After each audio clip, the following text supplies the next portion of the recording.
Ces douleurs se traduisaient vraiment par des très grandes douleurs. Un exemple, sur une échelle de 10, j'étais à 10.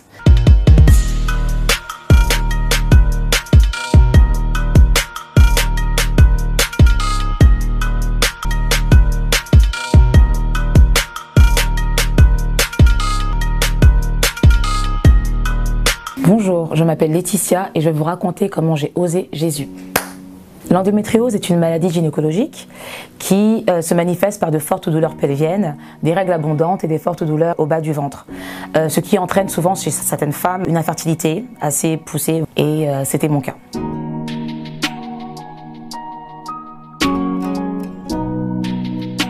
C'était lors d'un rendez-vous gynécologique. C'est là que le médecin me dit vous avez une endométriose et pas seulement une endométriose, mais une endométriose sévère. Ça a été très dur à entendre ces mots, très dur à entendre ces paroles, vraiment très dur.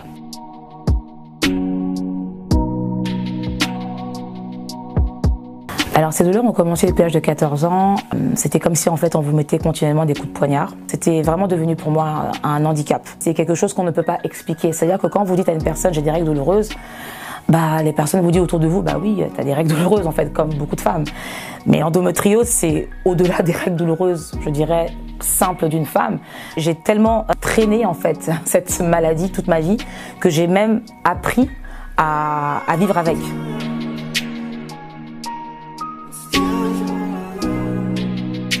La solution d'un point de vue médical qui nous a été donnée, c'était de prendre des traitements hormonaux pour stimuler la fécondation. C'est ce qu'on a fait pendant quelques mois et ça n'a rien donné. Ensuite, des stimulations des injections. Donc tous les soirs, je m'injectais des hormones directement en fait dans l'estomac. Il faut courir à l'heure précise, au jour précis. Faut pas louper le jour, faut pas louper l'heure. C'est assez douloureux aussi. C'est éprouvant pour le couple parce qu'il faut toujours tout calculer, il faut toujours courir avec des piqûres. C'était une période assez difficile pour moi moralement. Et le troisième palier, la troisième solution qu'on nous a proposée, c'était de faire la FIV, la fécondation in vitro. Nous avons été même emmenés à faire une chirurgie avec un des plus grands chirurgiens de Paris. Ça n'a rien donné. Au contraire, ça a été même pire parce que j'avais encore plus de douleurs et je saignais énormément.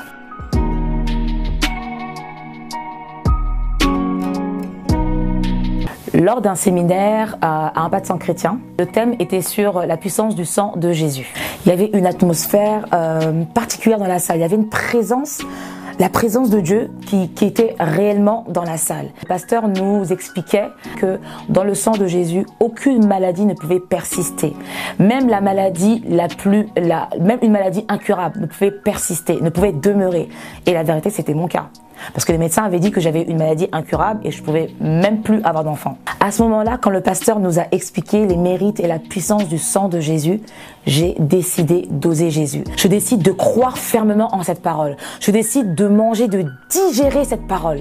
Il était impossible pour moi que je sois stérile. Il était impossible pour moi que l'endométriose soit en moi. C'était pas possible. J'ai commencé à me visualiser enceinte. J'ai commencé à me visualiser avec cet enfant. J'ai commencé à me visualiser en train de porter cet enfant.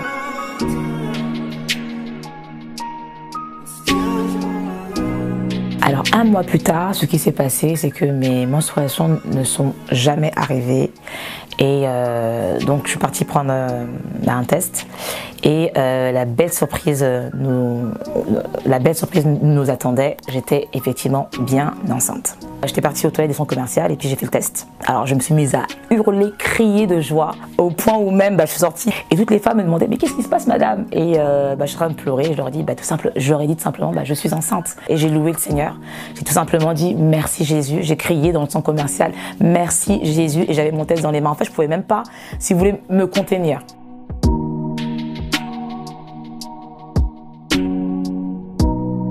Donc après la grossesse, les douleurs d'endométriose, les fortes douleurs que j'avais avaient complètement disparu. Les règles abondantes, excusez-moi l'expression, avaient complètement disparu. Avant, tout simplement, à chaque cycle, je devais prendre des médicaments. Sans ces médicaments, c'était impossible que je tienne en fait.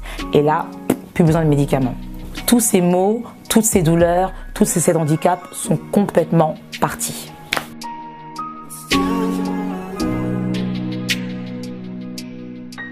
Alors Alors, ce que je peux dire à une personne qui est atteinte d'endométriose aujourd'hui, c'est de tout simplement oser Jésus. Avant, j'étais déclarée stérile. Aujourd'hui, j'ai un enfant. Avant, j'avais des fortes douleurs. C'était vraiment un handicap pour moi. J'étais pliée en deux. Aujourd'hui, je n'ai plus les douleurs d'endométriose. Avant, je ne pouvais pas vivre normalement. Aujourd'hui, je vis normalement. Je vous raconte pas des histoires. Ce n'est pas une fable. C'est une réalité. C'est quelque chose que j'ai vécu. Donc je peux en parler librement. Je sais ce que c'est d'avoir eu l'endométriose, je connais ces douleurs, je sais ce que vous vivez. Tout ce que moi je peux vous dire pour réellement vous aider, c'est d'oser Jésus. Vous ne serez pas déçus. En tout cas, je n'ai pas été déçue, j'ai un magnifique bébé et j'ai plus de douleur. Vous sentez un soutien, vous sentez que votre vie n'est pas une vie normale. Vous sentez que vous êtes porté. C'est gratuit. Il ne vous demande rien, il vous demande juste d'ouvrir votre cœur et d'oser croire en lui. Osez croire. On ne demande ni d'argent, on vous demande pas une souffrance particulière, on vous dit faites confiance et croyez. Essayez, vous n'avez rien à perdre, essayez. J'ai essayé, ça fait plus de 20 ans que je suis dedans et je ne repartirai pour rien au monde. Aucun milliard au monde ne me fera changer d'avis et me séparer de lui. Impossible. Donc, osez Jésus avant qu'il soit trop tard. Osez. Ne le faites pas demain. Faites-le maintenant. Et quand la fin de votre vie arrivera, parce qu'elle arrivera pour tout le monde, pour moi et pour les personnes qui me regardent, ou même pour les personnes qui sont derrière cette caméra, au moins vous serez sûr que vous partez avec celui qui vous a donné une nouvelle vie. Cette vie peut commencer maintenant, dès que vous l'acceptez, et cette vie continuera après que la mort soit venue. La mort n'est qu'un passage pour une autre vie beaucoup plus belle. Mais vous avez la possibilité d'oser cette nouvelle vie maintenant, tout de suite. Faites-le maintenant, tout de suite. N'attendez pas demain ni après-demain. Faites-le maintenant, tout de suite. Prenez 1 minute et faites-le. Je vous en prie, vous ne serez pas déçus. Après avoir écouté ce message, si vous avez décidé de donner votre vie au Seigneur Jésus-Christ, faites cette prière avec l'homme de Dieu. Mon Dieu, je viens devant toi, tel que je suis. Je confesse Jésus-Christ comme mon Sauveur et mon Seigneur.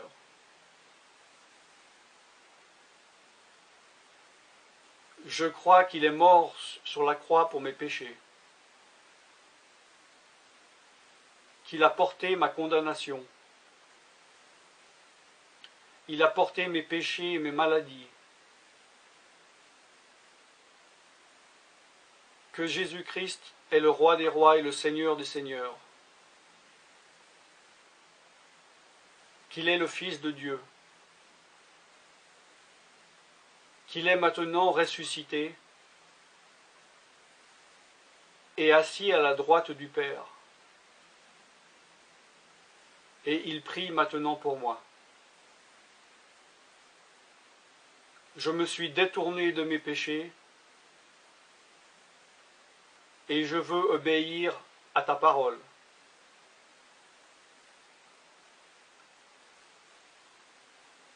Je viens à toi en te demandant, mon Dieu, de me donner ton Esprit Saint.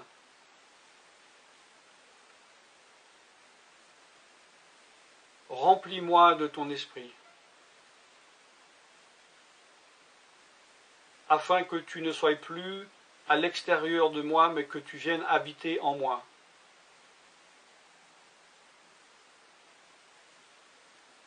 Et que je devienne ton temple. Esprit de Dieu, viens habiter en moi. Purifie-moi, lave-moi, sanctifie-moi, rends-moi pur, transforme-moi à l'image de Dieu. Je te remercie car je crois que tu m'as donné ton esprit, car tu ne mens pas, et tu as dit dans ta parole que tu donnes à celui qui te demande. Je fais cette prière au nom de Jésus-Christ. Amen.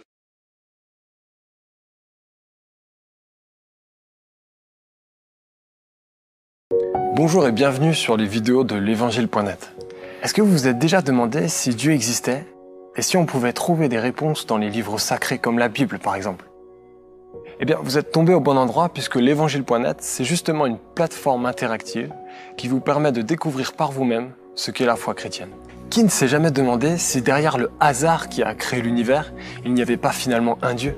Qui ne s'est jamais dit qu'il devait sans doute y avoir un sens à notre existence? Mais lequel? Est-ce que Dieu nous laisserait vraiment sans réponse? Laquelle des religions détiendrait alors la vérité? On peut rester sur ce genre de questions et se fier à quelques avis qu'on entend ici et là.